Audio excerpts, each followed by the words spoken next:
حمد و ثنا اللہ وحدہ لا شریک کی ذات کے لیے،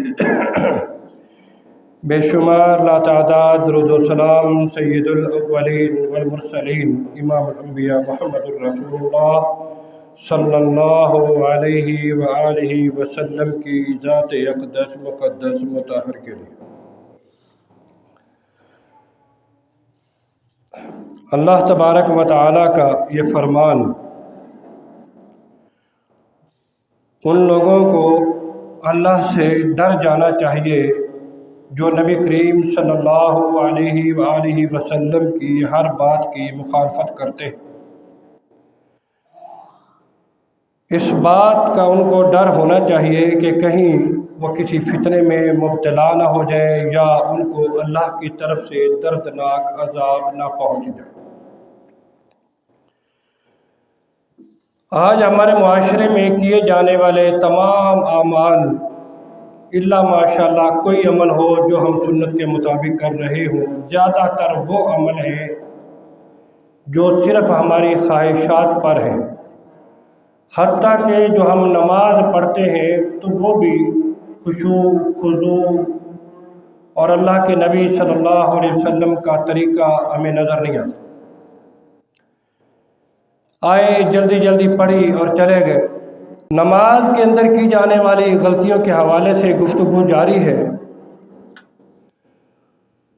پہلے وضو کے حوالے سے اور پھر وضو کے بعد اور نماز سے پہلے کی جانے والی جو غلطیاں وہ بیان ہو چکی۔ آج چند وہ گزارشات آپ کے سامنے رکھنی ہے کہ جو ہم نماز کے اندر غلطیاں کرتے ہیں۔ یہ ترتیب سے انشاءاللہ یہ سلسلہ جاری رہے گا۔ دعا ہے کہ اللہ مالک الملک ہمیں اپنی غلطیوں کی اصلاح کرنے کی توفیق عطا فرمائے۔ سب سے پہلے معاملہ آ جاتا ہے نماز کی نیت کا۔ جب ہم نماز شروع کرنی ہے، ایک خود ساختہ نیت ہمارے معاشرے کے اندر عام ہے کہ جی سیدھے کھڑے ہو گئے، قبلہ کی طرف رخ کر لیا اور ہاتھ چھوڑ کر کھڑے ہو کر زبان سے کچھ الفاظ ادا کرتے، نیت کرتا ہوں اس نماز کی، نماز واسطے اللہ تعالیٰ کے 4 رکعت نماز فرض اور پیچھے اس امام کے، اس طرح کر کے وہ الفاظ ہیں، ہمیں تو وہ آتے بھی نہیں۔ جنہوں نے گھڑے ہوئے ہیں انہوں نے رٹا لگوایا، بچوں کو بھی بڑوں کو۔ دیکھیں نیت کا تعلق دل کے ساتھ ہے۔ جب آپ گھر سے نماز پڑھنے کے لیے نکلے تو آپ نماز کا ارادہ لے کر نکلے۔ دل کا جو ارادہ ہوتا ہے اس کو نیت کہا جاتا ہے۔ اب آپ مسجد میں آ رہے جمعے کے لیے، آپ سے کوئی پوچھے گا تو آپ کیا کہیں گے؟ یہی کہیں گے نا میں جمعہ پڑھنے جا رہا ہوں۔ تو جمعے کی نیت کر کے جب آپ آئے ہیں تو اللہ تعالیٰ تو تمہارے دل کو جانتا ہے۔ اب جب ہم نماز کے لیے کھڑے ہو کر وہ نیت کر رہے ہیں دل کے اندر، تو کس کو بتا رہے ہیں؟ اللہ کو۔ اللہ تو دلوں کے راز جانتا ہے۔ گھر سے آپ آئے ہو نماز کے لیے مسجد میں، اب جمعے کی نماز سے پہلے آپ نے 2 نفل پڑھے، 4 پڑھے، 6 پڑھے، جتنی آپ میں ہمت تھی طاقت تھی آپ نے پڑھے، تو آپ کے دل کے اندر تو یہی ہے نا بھی وقت ہے بھی جماعت میں تو میں 2-4 نفل پڑھ لوں۔ اس میں کسی کو بتانے کی ضرورت نہیں ہے، اللہ تعالیٰ تو دل کو جانتا ہے، دل کے راز جانتا ہے اچھی طرح۔ تو آپ نے وہ 2 نفل پڑھ لیے، جماعت کھڑی ہوئی تو آپ کے دل کا ارادہ کیا ہے؟ جی میں جماعت کے ساتھ جمعے کی نماز پڑھ رہا ہوں، یا ظہر ہے، عصر ہے، مغرب ہے، کوئی بھی ہے۔ تو آپ فرضوں کے لیے ہی کھڑے ہوئے، اس میں الگ سے اس اللہ تعالیٰ کو بتانے کی ضرورت نہیں، اللہ تعالیٰ دلوں کے راز کو بھی جانتا ہے۔ اللہ کے نبی صلی اللہ علیہ وسلم کا فرمان انما الاعمال بالنیات، تمام عملوں کا دار و مدار نیتوں پر ہے۔ تمام اعمال کا دار و مدار نیتوں پر ہے۔ نیت کس کو کہا جاتا ہے؟ دل کے ارادے کو۔ آپ نے دل میں ارادہ کیا کہ میں یہ 2 نفل پڑھ رہا ہوں، یہ 2 فرض پڑھ رہا ہوں، تو یہ آپ کی نیت ہو گئی۔ الگ سے الفاظ زبان سے کہنے کی ضرورت نہیں، بس دل میں آپ نے ارادہ کر لیا جی میں یہ 2 نفل پڑھنے لگا ہوں، تو بس آپ کی وہ نیت ہوگی، بات ختم۔ اب دیکھیں آپ روزہ رکھتے ہیں، اب الگ سے تو نہیں کہنا نا کہ جی میں یہ روزہ رکھ رہا ہوں سحری سے لے کر مغرب تک، زور تک بھی روزہ ہوتا ہے، مغرب تک ہی ہے، سورج کے غروب ہونے تک ہی۔ آپ نے ارادہ کیا، کوئی آپ سے پوچھا بھی آپ کا روزہ ہے، ہاں جی میں روزہ رکھ رہا ہوں، بات ختم۔ روزہ ہے، الگ سے زبان سے الفاظ ادا کرنے کی ضرورت نہیں ہے۔ یہ مولوی نے لوگوں کو بیچاروں کو پریشان کر کے رکھ دیا، اب جس کو نیت یاد نہیں ہے وہ نماز ہی نہ پڑھے۔ نیت سیدھا سا حساب ہے، دل کے ارادے کا نام نیت ہے، بات ختم، پریشان ہونے کی ضرورت نہیں۔ نیت آپ نے کر لی، ارادہ کر کے اب مسجد میں آ گئے، اب نماز پڑھنی ہے تو نماز میں آپ کا رخ قبلہ کی طرف ہونا چاہیے۔ رسول اللہ صلی اللہ علیہ وآلہ وسلم کا ہر معاملہ ہمارے لیے نمونہ ہے۔ تو نبی کریم صلی اللہ علیہ وسلم کے متعلق سیدنا ابو سعید السعدی رضی اللہ عنہ بیان کرتے ہیں کہ کان رسول اللہ صلی اللہ علیہ وسلم اذا قام الى الصلاة استقبل القبلہ، کہ اللہ کے رسول صلی اللہ علیہ وسلم جب نماز پڑھتے تو قبلے کی طرف اپنا رخ کرتے۔ تو اپنا رخ قبلے کی طرف کرنا ہے، چہرہ بھی قبلے کی طرف، اور یہ پاؤں بھی سیدھے اس طرح قبلے کی طرف ہونے چاہیے، بالکل سیدھے، ایسے نہیں کچھ لوگ ایسے ٹیڑھے کر کے رکھ لیتے، وہ ان اعضاء کا رخ قبلہ کی طرف نہیں ہوگا، لہذا پاؤں بھی سیدھے قبلے کی طرف ہو۔ اس کے بعد آپ نے جب نماز شروع کرنی ہے تو کرنا کیا ہے کہ آپ نے یہ دیکھیں کہ اپنے ہاتھوں کو کندھوں کے برابر اٹھانا ہے، یہ کندھے ہیں، یہ ایک چیز ہے۔ یہ دوسری حدیث کے الفاظ ہے کہ آپ نے ان ہاتھوں کو جو اٹھانا ہے، اور یہ جو انگوٹھے ہیں، یہ کانوں کی یہ جو لو ہے، اس کے برابر ایسے آ جائیں، ایسے۔ اب کیا کرتے ہیں، کچھ لوگ ہاتھوں کو ایسے کر لیتے ہیں اور یوں کر رہے ہیں، جی اللہ اکبر، نہیں یہ نہیں ہے، ایسے ہے، یا آپ لوگوں کو لگا لے، یا ان کے برابر ایسے اٹھا لے، یا یہ انگلیاں ایسے کندھوں کے ایسے برابر آ جائیں، اس کے بعد آپ ہاتھ باندھ لیں، یہ ہے طریقہ۔ اب یہ جو طریقہ ہے نا، یہ غلط ہے، کیوں؟ ہتھیلیوں کے رخ قبلے کی طرف نہیں ہوا، یہ بات یاد رکھیں۔ اللہ کے نبی صلی اللہ علیہ وآلہ وسلم کا جو طریقہ ہے وہ ہمارے لیے نمونہ ہے۔ ذرا غور کیجئے کہ نماز جب آپ نے پڑھنی ہے تو نماز کے درمیان آپ کی توجہ ادھر ادھر نہیں ہونی چاہیے، نماز میں توجہ ادھر ادھر نہیں ہونی چاہیے۔ ان الفاظ کو کہا جاتا ہے عربی میں التفات، فلا یلتفت، یعنی جب آپ لوگ نماز پڑھ رہے ہو تو التفات نہ کرو، اپنی توجہ ادھر ادھر نہ کرو، توجہ نماز میں رہے، بلکہ یوں سمجھو کہ وہ اللہ تعالیٰ تمہیں دیکھ رہا ہے، آپ اپنے رب کے ساتھ سرگوشی کر رہے ہو۔ دیکھیں بات سنیں، مثال دیتا ہوں، اگر آپ کسی کو اپنی کوئی بات سنا رہے ہو اور وہ آپ کی بات کو توجہ سے نہ سنے، ادھر ادھر ہو، یا موبائل کے لالچ لگ جائے، جیسے آج کل ماحول بن چکا ہے، تو آپ کہیں گے یار میری بات تو غور سے سن لو، اس کو بعد میں کر لینا جو کر رہے ہو، پہلے میری بات سن لو، کہو گے نا۔ تو جب آپ اللہ کی بارگاہ میں آئے ہو تو اللہ تعالیٰ کو اپنی بات سنانا چاہتے ہو تو توجہ سے اپنی بات اللہ کو سناؤ نا۔ ایک حدیث کے الفاظ ہے کہ جب بندہ اللہ کے سامنے نماز میں کھڑا ہوتا ہے، اللہ کی طرف متوجہ ہوتا ہے، تو اللہ تعالیٰ بھی اپنی توجہ اس بندے کی طرف کر دیتا ہے۔ جب اللہ اپنی توجہ اس بندے کی طرف کر دے گا تو جب بندہ اپنی توجہ دوسری طرف کرے گا تو بتاؤ اللہ اس کی طرف توجہ کرے گا؟ نہیں۔ تو اس لیے نماز میں التفات نہیں کرنا، ادھر ادھر کا خیال نہیں کرنا، بلکہ نماز میں اپنی توجہ نماز کی طرف، اپنے اس رب کی طرف رکھنی ہے، تاکہ اس رب کی توجہ بھی ہماری طرف ہو۔ یہ بات یاد رکھیں۔ اب وہ حدیثیں سن لیں، یہ مفہوم میں نے آپ کو سمجھا دیا۔ اللہ کے نبی صلی اللہ علیہ وآلہ وسلم نے فرمایا ان احدکم اذا قام یصلی انما یقوم یناجی ربہ فلینظر کیف یناجی، جب تم میں سے کوئی شخص نماز ادا کرنے کے لیے کھڑا ہو تو اس کو چاہیے کہ وہ اپنے رب سے جو سرگوشی کرتا ہے تو وہ دیکھ لے کہ وہ اس سے کیسے سرگوشی کرتا ہے۔ دوسری حدیث کے الفاظ ہے، اللہ کے نبی نے فرمایا، جامع ترمذی کی حدیث ہے، کہ رسول اللہ صلی اللہ علیہ وسلم نے فرمایا فَإِذَا صَلَّيْتُمْ فَلَا تَلْتَفِتُوا فَإِنَّ اللَّهَ يَنْسِبُ وَجْهَهُ لِوَجْهِ عَبْدِهِ فِي صَلَاتِهِ مَا لَمْ يَلْتَفِتْ۔ فرمایا کہ جب تم میں سے کوئی بندہ نماز ادا کرنے کے لیے آتا ہے، اس کو چاہیے کہ اپنی توجہ ادھر ادھر نہ کرے۔ جب وہ بندہ نماز شروع کر دیتا ہے، اللہ کی طرف متوجہ ہوتا ہے، تو اللہ تعالیٰ بھی اپنے بندے کی طرف متوجہ ہو جاتا ہے اس وقت تک جب تک وہ بندہ کہیں اور متوجہ نہ ہو۔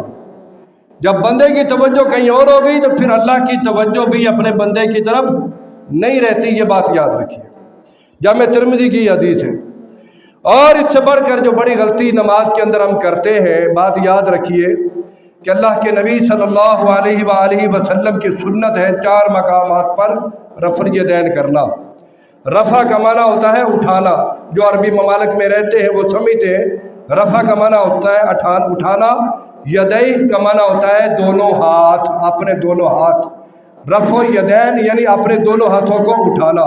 جیسے ہم نماز شروع کرتے ہیں دونوں ہاتھوں کو ایسے اٹھاتے ہیں، اسی طرح رکوع میں جاتے ہوئے بھی اپنے ان دونوں ہاتھوں کو یہاں تک اٹھانا ہے۔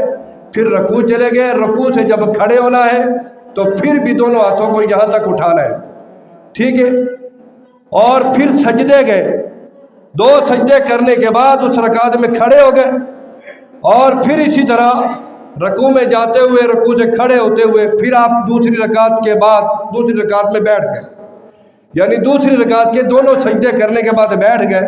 اب اتحیات بیٹھے ہوئے ہیں، اگر تیسری رکعت کے لیے کھڑے ہوئے، مطلب 4 کی نماز پڑھ رہے ہو یا 3 رکعت پڑھ رہے ہو، تو اس وقت بھی جب آپ کھڑے ہوں گے تو ایسے رفع الیدین کر کے دونوں ہاتھ باندھیں گے۔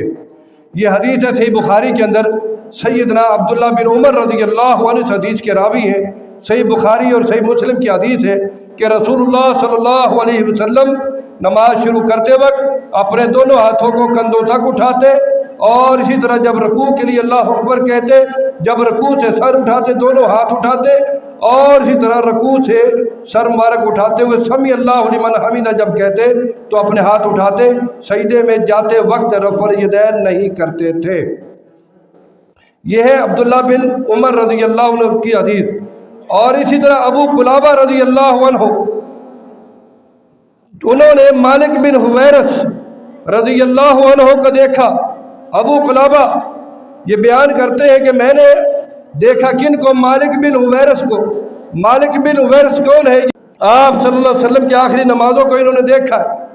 فرماتے ہیں کہ میں نے ان کو دیکھا اور انہوں نے ہمیں نماز پڑھ کے دکھائی، اور وہ بیان کرتے ہیں مالک بن حویرث رضی اللہ، جو 9 ہجری میں ماہ رجب میں مسلمان ہوئے، جب جنگ تبوک کی تیاریاں ہو رہی تھی، جس سے ثابت ہوتا ہے کہ رفع الیدین کرنا آپ صلی اللہ علیہ وسلم کا آخری عمل تھا۔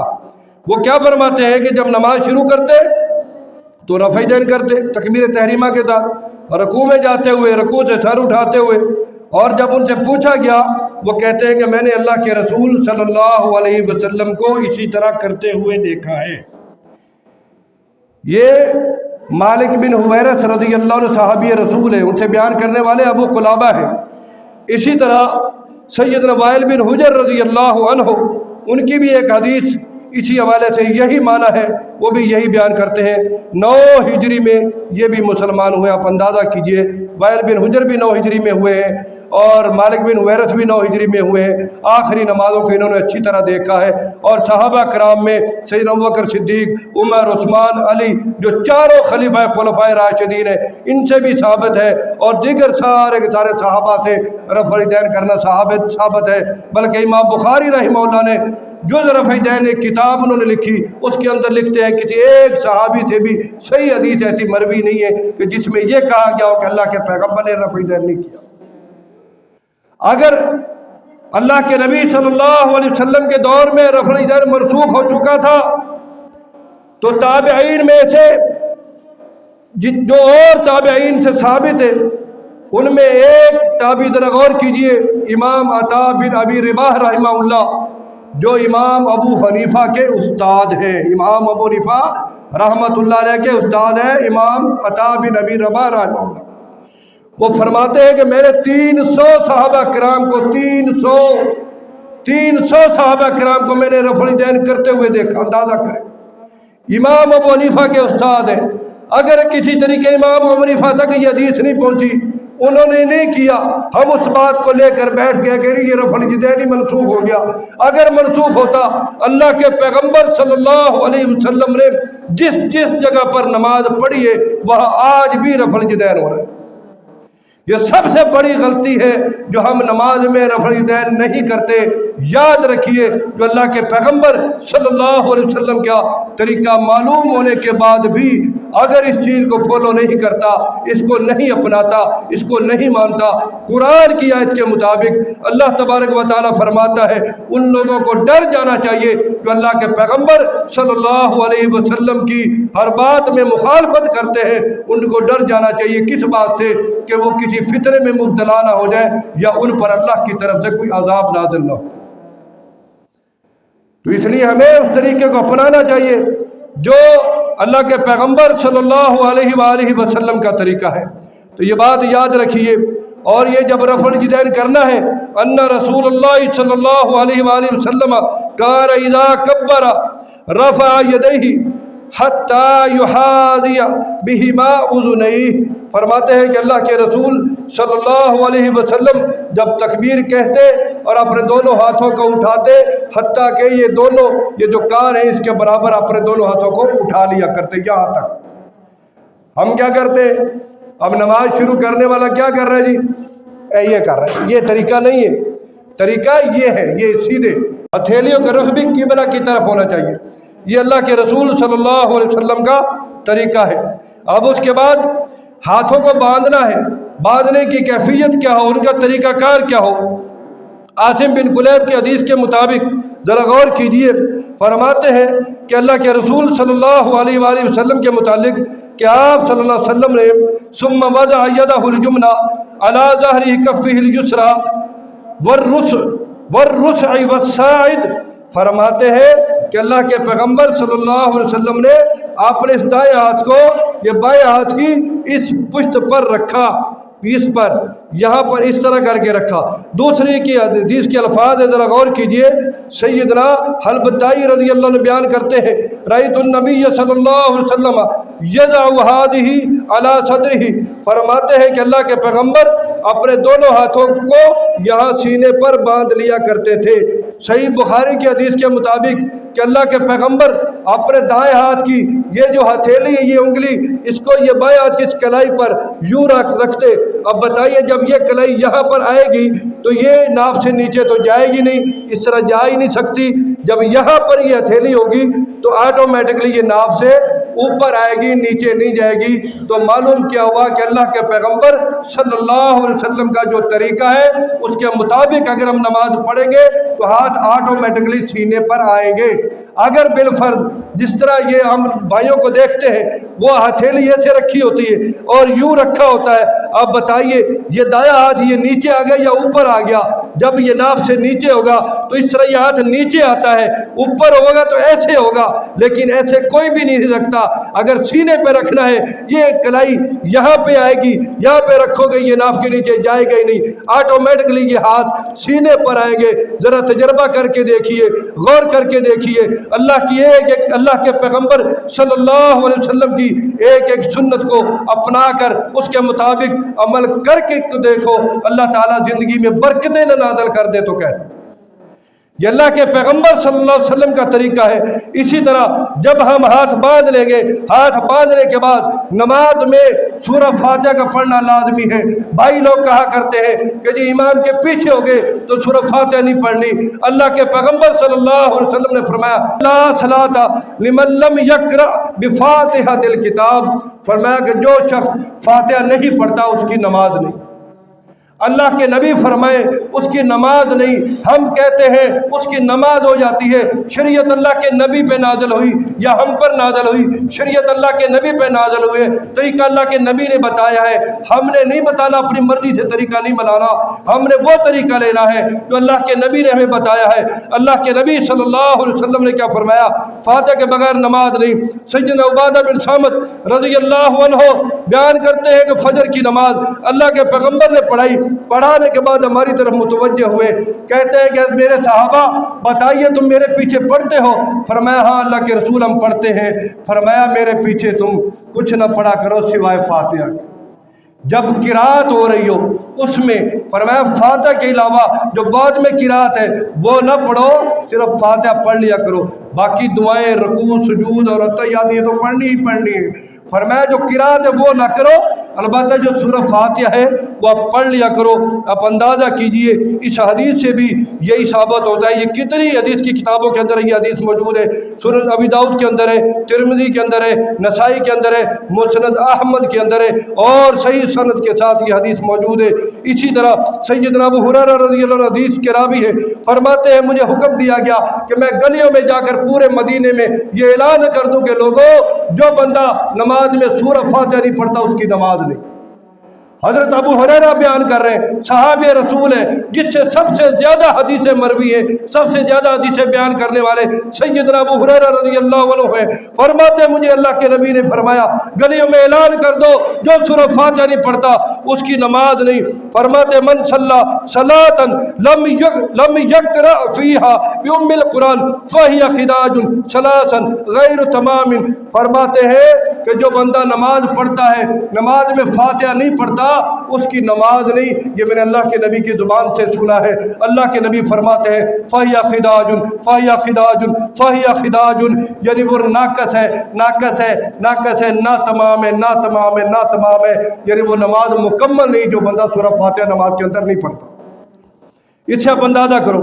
راوی بیان کرتے ہیں کہ میں نے ابو ہریرہ رضی اللہ عنہ سے پوچھا انا نکون وراء الامام، کہ اگر ہم امام کے پیچھے ہو، امام کے پیچھے ہو، امام بھی فاتحہ پڑھ رہا ہے تو پھر ہم فاتحہ کس طرح پڑھیں؟ فرماتے ہیں اقرا بہا فی نفسک، تم اپنے دل میں پڑھو۔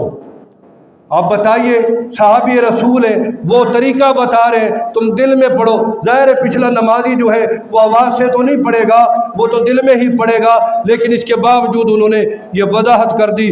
تو میرے بھائیوں یہ فاتحہ پڑھنا نماز کے اندر اللہ کے پیغمبر کا طریقہ ہے۔ اسی طرح رسول اللہ صلی اللہ علیہ وسلم نے فرمایا کہ جب امام ولضالین کہے تو تم بلند آواز سے آمین کہو، جس کی آمین فرشتوں کی آمین سے مل گئی تو اس کے پہلے سارے گناہ اللہ تبارک و تعالی معاف فرما دیتا ہے۔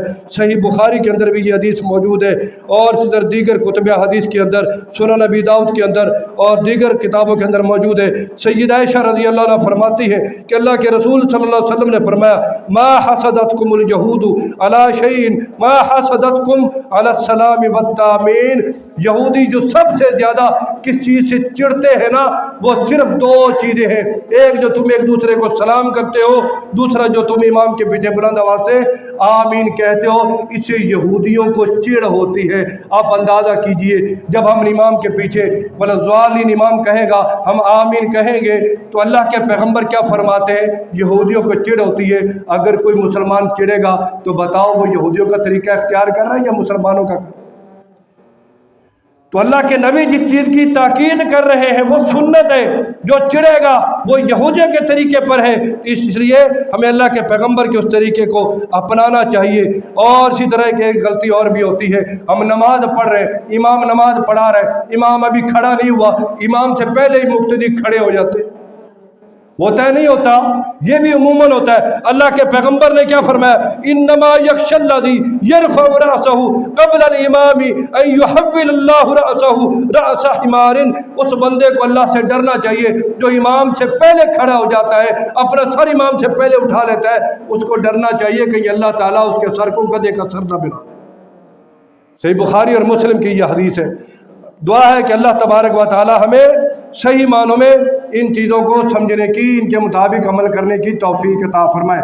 ہاں بسا اوقات انسان اگر جلدی میں ہے، نماز پڑھ رہا ہے، تو یہ بات بھی یاد رکھ لیجئے کہ نماز جلدی میں ہو، لیکن دیکھیں اس میں یہ ہوتا ہے کہ آپ انا اعطینٰ پڑھ لو، قل واللہ احد پڑھ لو، کم سے کم 3 آیتیں ہیں، لیکن اس کا مطلب یہ نہیں کہ آپ رکوع سے صحیح طرح سے کھڑے ہی نہیں ہوئے اور ابھی ایسے اشارہ کیا اور سیدھا سجدے میں پھر ایسے اتنی دیر میں سبحان ربی الاعلیٰ 1 مرتبہ نہیں پڑھا جاتا تو 3 مرتبہ کب پڑھا؟